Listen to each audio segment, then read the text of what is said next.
তো hello guys, আসসালামু আলাইকুম। তোমরা কেমন আছো? আশা করি অনেক ভালো আছো। তো আমি একটা ছোট্ট ব্লগ নিয়ে হাজির হয়েছি। প্রথমে ব্রাশ করে নিলাম, তারপর মুখ হাত ধুয়ে ফ্রেশ হয়ে বেরিয়ে পড়লাম। আমার ভাইকে দেখছি ট্রেক্টরে চাকা পানি মারছে, কারণ লোটারটাতে অনেক বেয়ার লেগে আছে, সেই বেয়ারগুলো ছুটাবো। তো আমার ভাই চাকাতে পানি মারা হয়ে গেল। তারপর কিছুক্ষণ পর ট্রেক্টরটা স্টার্ট করবে, তো স্টার্ট করে দিল। তারপর ট্রেক্টরটা নিয়ে গেল। তারপর আমি হৌসা নিয়ে বেরিয়ে পড়লাম কাটার উদ্দেশ্যে। তারপর কাটা হয়ে গেলে এই যে দেখতে পেয়েছো কত নোংরা ছিল। তারপর আমি চাবি নিয়ে বেরিয়ে পড়লাম ঘাস কাটার উদ্দেশ্যে।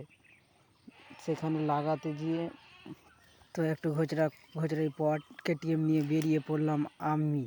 তো তোমরা দেখতে পাচ্ছ ঘাস কাটার উদ্দেশ্য আমি আমাদের জমি যাচ্ছি। তো তোমরা ব্লগটা শেষ পর্যন্ত দেখতে থাকো।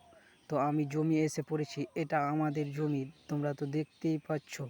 তো আমি হৌসাটা নিয়ে এখন ঘাস কাটবো।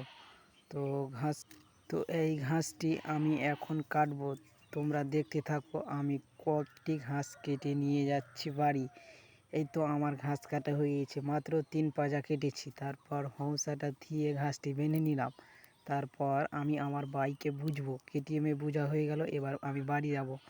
বাড়িতে এসে পড়েছি এবং বাড়িতে আসার পর দেখছি কি যে এই ট্রেক্টরটিতে পাল লাগা ছিল না, আজকে পাল লাগাবে বলছিল। তাই জন্য আমি পাল লাগার উদ্দেশ্যে দড়ি মড়ি নিয়ে এসে বসে আছি। তো তোমরা ব্লগটা শেষ পর্যন্ত দেখতে থাকো, তেবি বুঝতে পারবে আমি পালটা কিভাবে লাগাই। তো 4টা নাট খুলতে হবে। তো আমি দেরি না করে লেগে পড়েছি কাজে।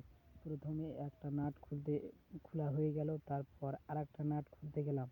তো নাটগুলো প্রচুর জাম ভাই, কি বলবো, তেল না দিলে খুলছে না। কোনো রকম কষ্ট মষ্ট করে খুললাম নাটগুলোকে। তারপর দ্বিতীয় নাটটা খোলাই যাচ্ছিল না, এত মানে তোমরাকে যে কী যে বলবো, এত কতদিন এনে যে খোলা নেই আপনাদের। তো তারপর অনেক ঘোচড়ি করার পর দ্বিতীয় নাটটা খুললাম। তারপর আরেকটা নাটের কাজ গেলাম, খুলে 4টাই নাট খুলতে হবে। তো আমি আরেকটা নাট খুলছি, তো দেখতে থাক। এই ছোড়া ফের খুব জুম করি লেগেছে, ওকে ভিডিও করতে দিয়েছি, এমনি ধরে থাকতে বলেছি, এই ছোড়াকে দেখছি প্রচুর জুম করছে। তো কি বলবো রে ভাই। তো কোনো রকম 4টা নাট খোলা হলো। তারপর নাটটাকে খুলে এবার আমি বাক্সতে রেখে দিলাম। খোলা শেষ হয়ে গেলে বাড়ি এসে আমি চুলটিকে একটু সিধা করে নিলাম। তো এই পর্যন্ত আমার ব্লগটা শেষ। Tata, bye bye.